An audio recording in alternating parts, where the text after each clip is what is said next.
Welcome back, everyone, to the Bowman's Podcast with your host, Mo and Cam.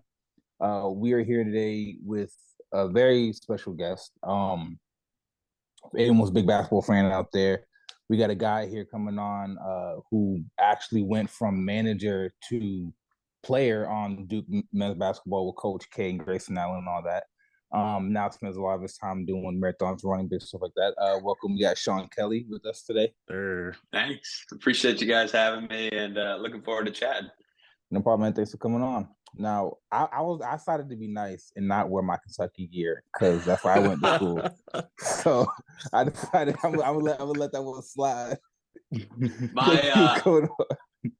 My best friend, my first job when I left Duke was actually at the talent agency CAA out in LA, creative artist agency, and my best friend in the mailroom was a Kentucky grad. He was from Cynthiana, Kentucky, and we would have the biggest debates about that 2015 team that we didn't end up getting to play because they lost in the Final Four. And we were like, I always tell him, like, we would have won that game. We weren't worried about it. Look, we got screwed over in that Wisconsin game, man. And if we had, man, we were dogs, undefeated, man. I remember that was a heartbreaker, man. But so I can respect it. I can respect it. Good program. Yeah, for sure. So speaking of good programs in Duke, how did you? So for those who don't know, what is the process of going from like a team manager to getting actual roster spot on like a program like Duke of all things? Yeah. So the first thing is just getting to be a manager, and that at a program like Duke is its own big task.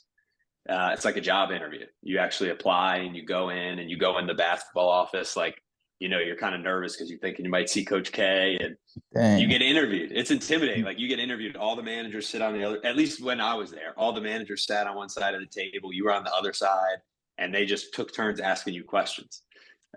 So that was the application process. So first it was that. And then in my situation, I did that for 3 years. And I thought that there were ways that I could contribute that I couldn't as a manager, that I was hoping I could as a player. Mostly, if you remember that team, there wasn't a lot of old guys. We had like a nice balance of freshmen. We had Jaleel, Justice, Tyus, Grayson as freshmen. And then our only true senior who was graduating was Quinn Cook. Our other senior, Marshall Plumlee, was our classmate, but he had redshirted. And then we had 2 juniors. We had Emil Jefferson and Matt Jones. So when I wanted to try out, basically what I did was I scheduled a meeting at the time. Wojo was still there. And I didn't tell him what it was about. I was like, hey, I just want to debrief the year. And they do a good job. Like, they'll listen to the managers. And so they appreciate feedback and what could have been, what did they see? So I set a meeting with him. All of a sudden, rumors started coming out about him taking the Marquette job. So I texted him in the morning. I'm like, yo, coach, are we still good? Because I've been spending like a month preparing basically like a presentation. I didn't have a computer, but I was basically just like, here's all the reasons I think I should. Here's where I can help. So then he's like, we're good. And then like 2 hours later, he takes the job. So I was like, I had been practicing. Wojo was my guy. We played pickup together every day. We used to have some battles. And so I ended up meeting with Capel and basically just laying out, like, here's how I think I can contribute in ways that as a manager, it's harder. Like, I want to be the guy that invites the team over for pizza and does like all the, like, being a good glue guy stuff. Yeah. Mm-hmm. Like, when I met with him, I was like, coach, I don't care if there's a jersey under the warm up. Like, that's not what it's about for me. Like, I'm not trying to do that role. So I was never like about playing time, just really about team and being an energy guy. And so I asked, he said, let me talk to coach. He came back about 3 weeks later, because at this time they're still recruiting and all that stuff. So basically they told me, hey, do whatever you're going to do this summer. We'll let you know like after summer session 1. We don't want to decide yet. So I just stayed in Durham and worked out. Didn't have an internship. Like, that junior summer, like when you're supposed to be like trying to set yourself up. Yeah. I was like, nah, I'm just going to stay in Durham. So I just stayed and worked out. And eventually they saw that and told me that I had made the team. So long process, but worth. Did you actually have to like physically try out? So I had my junior year of college, I was probably about 225. Like, I was a normal college kid, eating cookout, like going out, too many beers, like all the stuff that makes you unhealthy, not sleeping right. Like, and so halfway through my junior year, was when I realized like I want to try out. And so I got crazy disciplined, like great. I've never been able to do that again in my life. Lost, I think I dropped down to like 179 and then built up weight. I started lifting with our strength coach. I didn't tell him I was trying out. I was just like, hey, can I come lift? And I think he understood what was going on. So he started giving me programs to lift on my own, like away from team time. And so I ended up being like 195. Like for me, my body type, like I was cut, and all of a sudden I could dunk. Like I was doing stuff that I'd never been able to do. That's tough. And so every day I played pickup with the coaches. They always would play with the managers. And so they saw that transformation playing every day. Like I went from like, again, like kind of pudgy, having a tougher time getting up and down, to like, I could move. Like I was in the best shape of my life. So it wasn't like a tryout. I was with the guys working out for a long stretch. So they saw me for like months before they decided. Of course. Wow, that's super impressive, man. Sheesh. That's crazy, because I wouldn't have the audacity to sit here and be like, yeah, let me try out too. I would have just like. So when you actually, like, when the next season started, like, were there any, obviously the process was intimidating, but I could imagine getting on the court with these guys. Like, how was that? How was practice, basically? So they told me I made the team the day before we were allowed to start practicing for summer session 2. And I had been working summer camp as a manager. So I was like working from 7 a.m. to 8 p.m., then playing pickup with the coaches at 9 p.m. I was trying to lift in the morning before. Like I had to do all the manager stuff before I could do the player stuff. So that first day they were like, all right, you're practicing tomorrow. And at the time, Emil was recovering from an injury. And our other walk-on, Nick Pagliuca, had a big internship. So he wasn't on campus. So the way it worked out, and our other transfer hadn't been cleared yet or something. And so I was the 10th man on day one. Like if we wanted to play 5-on-5, I had to play. So it was like, luckily I've been around the game a really long time. Like my dad played at Yale, my grandpa played at Fordham, my older brother played at Duke before me. Nice. I've just always been around it. So I understood the game really well. So I could figure out like, all right, I know that I can't move as fast as Tyus. So I need to give this much space. And this lets me close out kind of without giving Tyus could cook me at any moment, let's be clear. But like I could at least sort of figure out my spots. And I knew my job wasn't to score. So basically, I was the first couple of days, it was like I would practice, do the workouts, whatever. I would go home. I'd get in bed. I would just drink water, sleep, and wouldn't do anything until the next practice. Like it was just like survive. Yeah. It was tough. But they're so good. I mean, all those dudes played games in the NBA. Yeah. So the talent, the speed, first few days were intense. A wake up. Yeah. That's definitely interesting, man. So do you have one moment, whether it was a locker room moment or moment during the game, where what was your favorite experience being an actual player on that team? We had a couple great ones. We won sorry, I got a piece of ice. We won at Wisconsin. There's a famous clip that Quinn after the game was like, Duke is never the underdog. Like he screamed that in the huddle after the game. And that was awesome. That was like, all right, we're legit. Like I think we might have beat Michigan State at a neutral site early in the season. Mm-hmm. And then we beat Wisconsin. So that was pretty special. Then there's so many good ones. When Tyus hit the big shot at UVA, when his nickname was born. Yeah. He turned to the bench and was like, I'm that guy, basically. Yeah. There were moments like that from the bench that were super special. From a personal being on the court, I got to get on the court for senior night, which was cool. I was sick as a dog, but got to get on the court.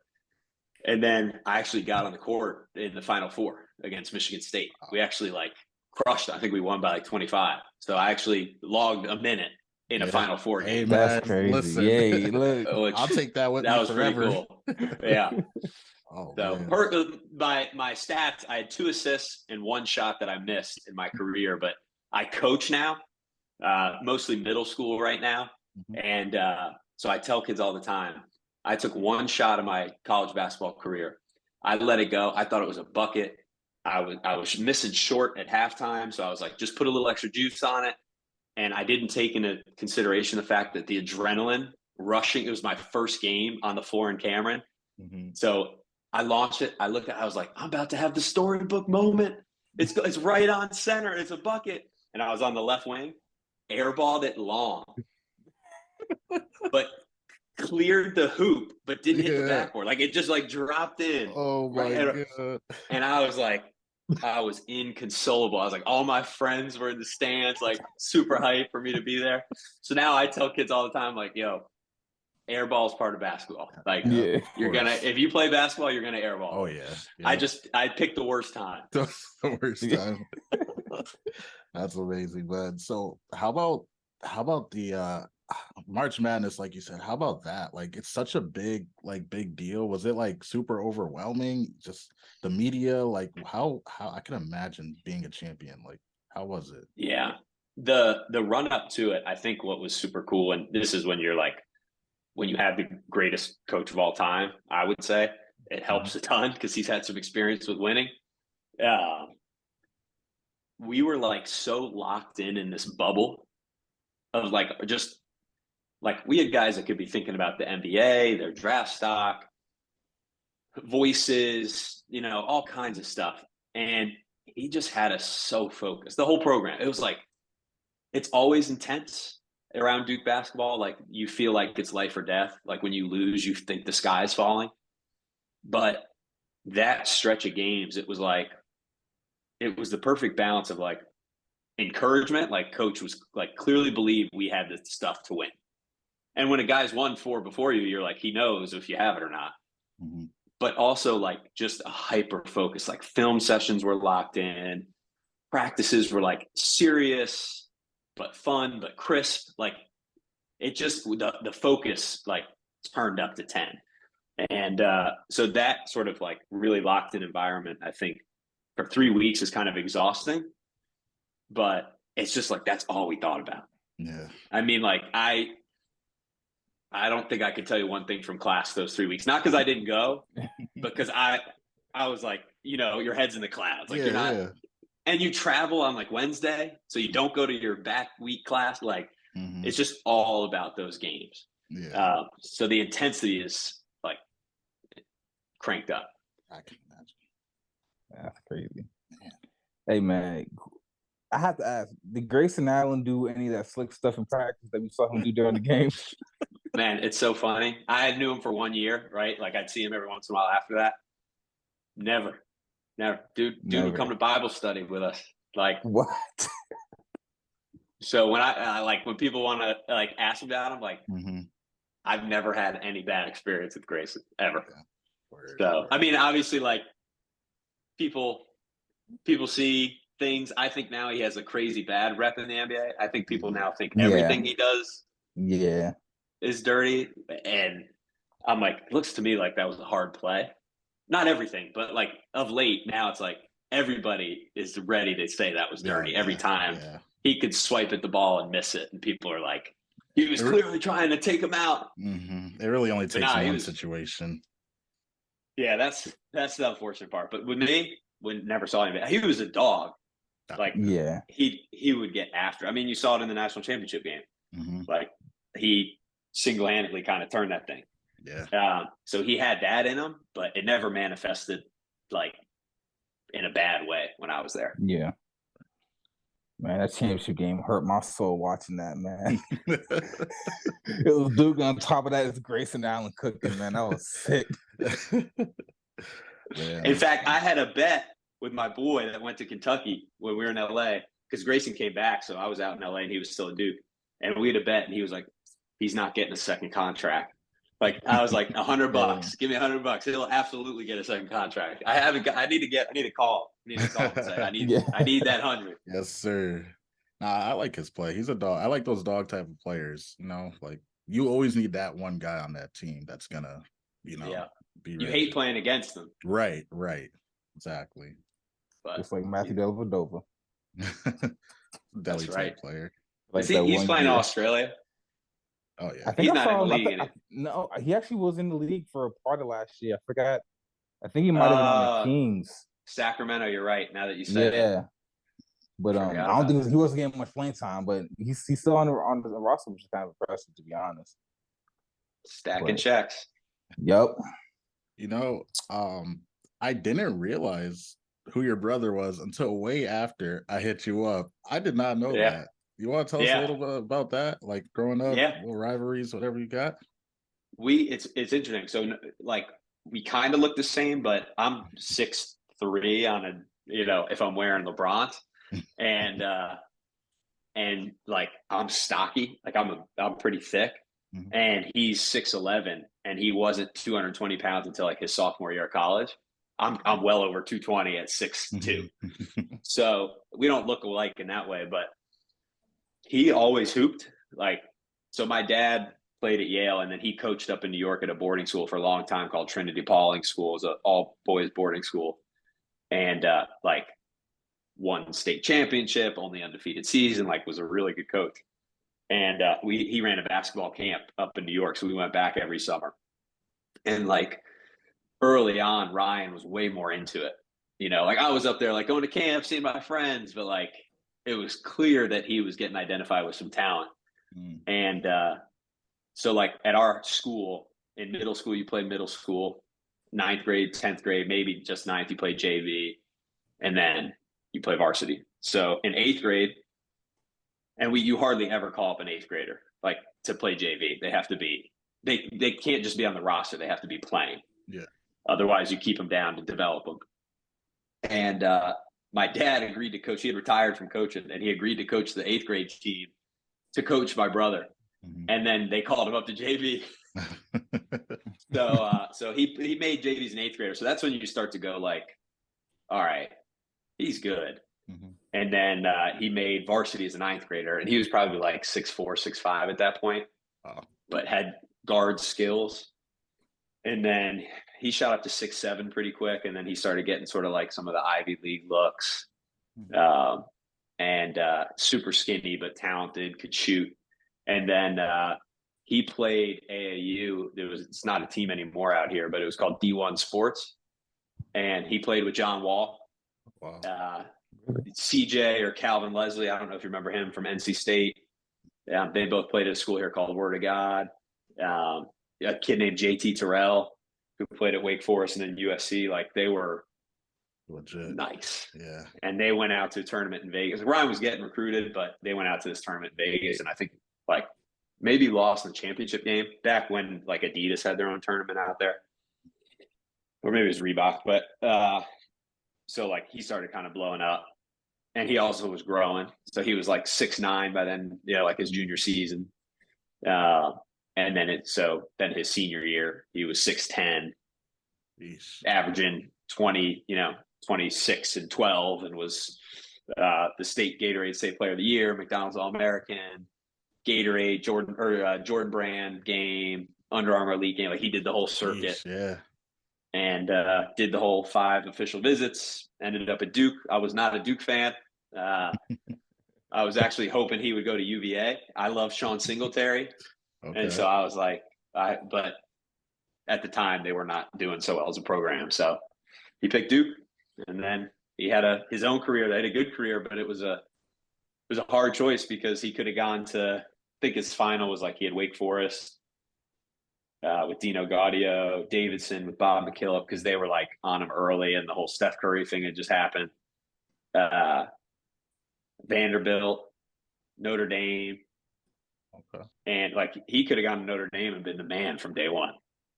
Like he went up and played pickup. I was on his official visit with him. He went up there and was like cooking. Yeah. And he was drawn to Duke. So it worked out for him, but it was definitely a different, like, you don't play a lot as a freshman. Yeah. He had to grow his career for sure. Word. So what was that like? Was there like, so when he eventually went pro, right? How was that like for you? Just being like, wow, my brother's like in the NBA now. Did anything feel different with you? Or was it still kind of like same old at home? Duke Duke is a lot like the NBA in a lot of ways.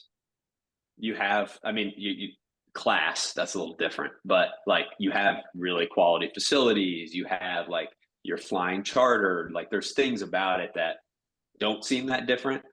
But like he was with Kobe Bryant, so that was different. Like that was pretty cool. But I didn't think much of it other than he was a second round pick. He wasn't a guaranteed guy, so he had to like we didn't know if he was going to make the team. And then the only other thing that I kind of remember, but I was kind of used to it from Duke, but it was worse with the Lakers. Like the fan hate, and like when you have he grew to 6'11" at Duke, so you have like a 6'11", like goofy white dude that like the Lakers are used to Kobe and Shaq. Yeah. People are like, who is this guy? So like it got a little harsh there. I had to stop like being on Twitter and stuff like that because I was trying to like send people my address. For sure, I can imagine. But when I lived out there his last year on the Lakers, that's when I moved to LA. So I actually got to go to a bunch of games like Kobe's last season and stuff. And so then it was more real because I was like there and seeing it. But his first 2 years I was at Duke, so I was kind of locked in. Yeah. Is there any? Also, the Lakers were awful. You got to remember that was the D'Angelo Russell, Nick Young. That whole thing happened when he was there. Kobe like hurt his shoulder or his Achilles. Like they were so bad. Yeah. Do you have any specific Kobe memories or like anything that he did maybe for your brother or anything? I remember when Duke played at Miami my junior year, the Lakers were there to play the Heat. So Ryan came to watch and Kobe came to watch to see Coach K. And so like after they were in the locker room, and I don't even think I said like hello to Kobe because like the guys that are playing, like Quinn Cook loves Kobe. Is like chopping it up with him and stuff. And so, but I remember that Kobe was about to leave. I think he might have called Ryan Kells, but he was like, "Yo, Kells, you good? You got a ride?" And Ryan's like, I'm good. Like, and Ryan was a rookie, and he was like, "There's no way I'm asking Kobe for a ride." He's like, "I'll call an Uber outside. I'm not asking for a ride." Oh man. But yeah, other than that, not a ton. Just because I was the only time I was there was his last year, and Kobe's last year was crazy, like, probably crazy. Yeah, he wasn't just hanging out. Right. Did you happen to be at the last game or no? No, I tried. I tried. It was probably a tough ticket to get in. Yeah, I can't remember if Ryan gave his to his agent or whatever it was, but no, I wasn't in the house for that one. Yeah. But I mean, it was crazy. And then our like fun fact I tell people all the time is Ryan was the last player to ever check in for Kobe Bryant. Oh man! Like when they took him out for his standing ovation, Ryan checks in and gives him a hug. I'm taking that with me forever too. Yeah. So I was like, that's a fun little fact. That's cool, man. Sheesh. Do you still play pickup hoops at all? Or do you do something else for cardio and stuff like that?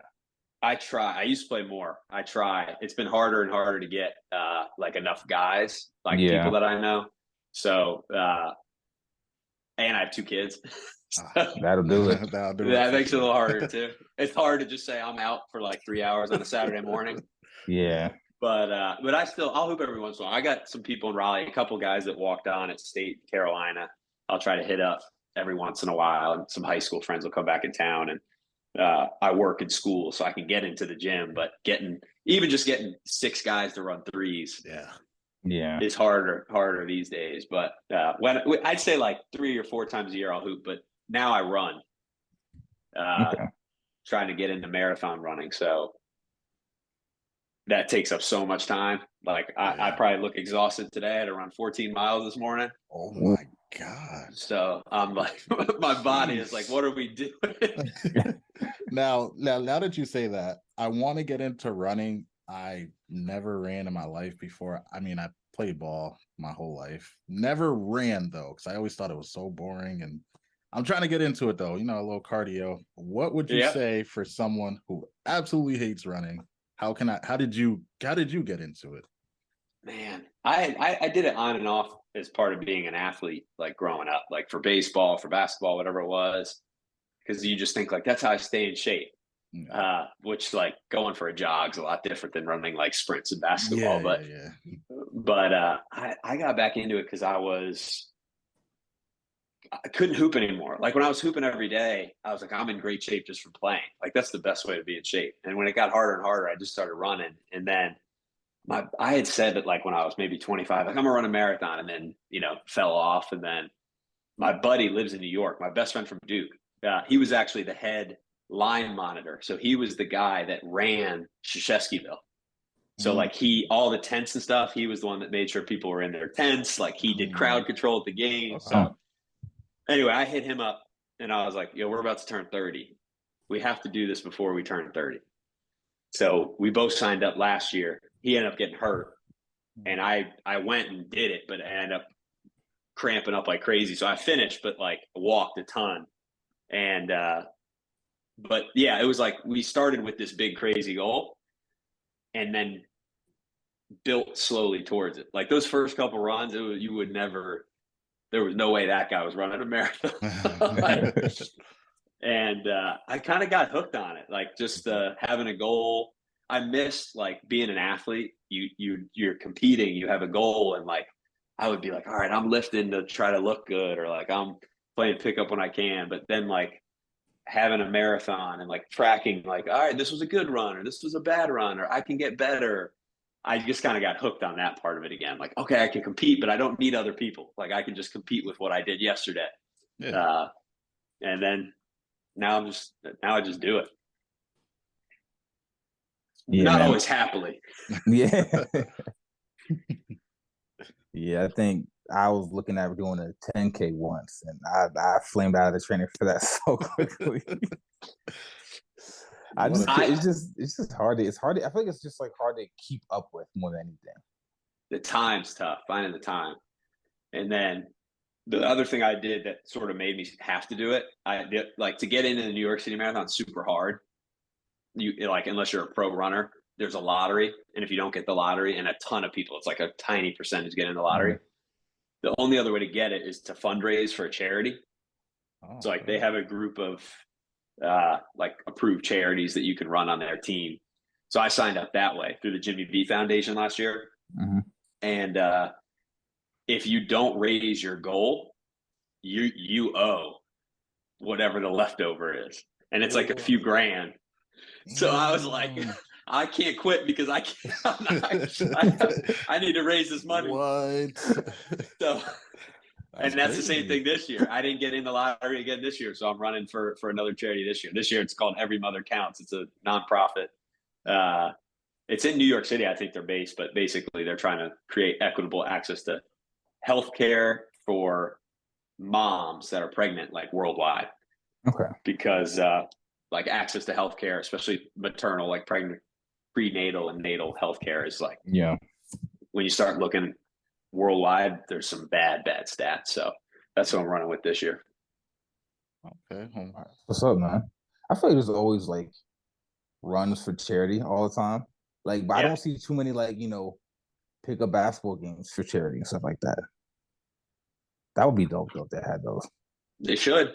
Especially you get the right people in the right communities. Mm-hmm. Like I know my teammate Quinn Cook. I don't know what like he puts on camps. They play tons of games. I don't know if it's for any specific charity or just like community get-togethers. But when he shows up or he gets the right people, especially like in the DC, Maryland, Virginia area, it's like flooded. They still you get the right people there. He went maybe it was a celebrity game or something, but he had like Stephon Diggs, he had Michael Beasley, he had Nolan Smith come out. Like people should do that. That should be the model. Get the right people that have the pull to play, and then fundraise on it. Good idea. You might have a business. Yeah. Hey man, look, first ever Born Warriors charity basketball tournament. We're gonna set it Yeah, up somewhere. We're gonna set that up somewhere. Love to see it. That's interesting though. So hopefully next time we talk, man, I'll be running a 10K. Kira will be running a 15, and you'll be completing your next one. Amen. Hey, baby steps, you know? Yeah. Baby steps. Yeah, for sure. I was running today, and I walked some today. It was so hot and humid. And I was running today, and I was going like, why did I sign up for this? I was like, why did I know what I'm walking into. I still did it again. 14 miles is I couldn't imagine. 14 miles. I say that's on any practice. Yeah, it's a little over halfway of the whole thing. So.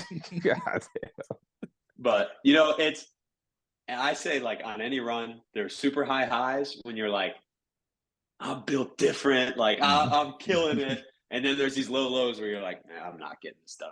There's no way I'm getting this done. But maybe my favorite thing about it all, honestly, when I signed up to run last year, so we had our second child in July. I started grad school in July while working full time. It was a like professional full-time program, and signed up for the marathon. Oh so like God. It was stupid. Like even my doctor, like I went for my annual and he was like, hey, how you feeling? I was like, yeah, I got a lot going on. He was like, you sure you should be running a marathon this year?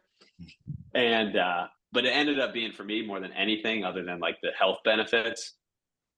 Every time I'd run, my mind was clear. Yeah. Like I wasn't thinking about school. I wasn't thinking about work. I wasn't thinking about like not sleeping because we have a new baby. Like that's where I turn my mind off. So I like that part too. I just like my way to relax. Yeah. I feel like we all need that nowadays, man. Everything going on in the world. Definitely need some time to clear the mind. For sure. Well, got anything else, Ken?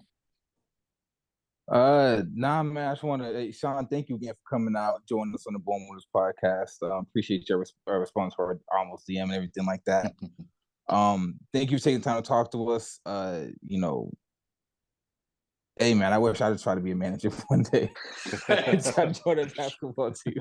I just said, hey man, I'm not making the squad. I just like hung it up. But it's definitely a cool, just like interesting like path to get on the team. So it's not wanting to hear that all the time, stuff like that. So for sure. And great connections. Any kids that listen that are like want to stay around the game but maybe aren't going to make the team or in college, like it keeps you close to coaches, it keeps you close to other people that love the game. Like the managers in my class, one worked in the NBA as an analytics guy, and now he works for a startup that does like analytics for the NBA.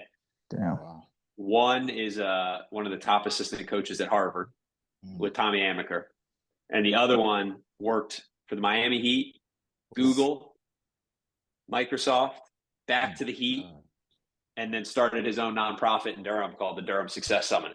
Like you get around people that are doing big things too. So definitely worth trying. I said the first time my kid's not gonna make it to the pros, I'm telling him go ahead and be a manager. A basketball team. Yes, that's the next goal. But yeah, I mean, keeps you close. Keeps you close. It's a good way to do it. But again, we appreciate you so much, man. Thank you for coming on. Hope to talk to you soon. And I appreciate it. Thanks, guys. Yeah, a lot of fun. I appreciate it, Sean. Looking forward to listening. Yeah, talk soon, guys. Yes, we'll do. Thank you. All right. See ya. Peace.